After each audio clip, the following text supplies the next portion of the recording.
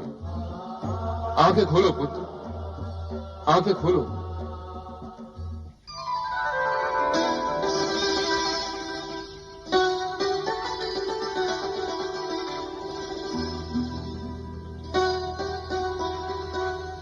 प्रभु, मेरे भोलेनाथ। प्रिय भक्त उपमन्यु, मेरे द्वारा ली गई कठोर से कठोरतम परीक्षा में तुम खरे उतरे हो। इस अल्प आयु में निरे बालक होते हुए भी तुमने स्वर्ग के प्रलोभन तक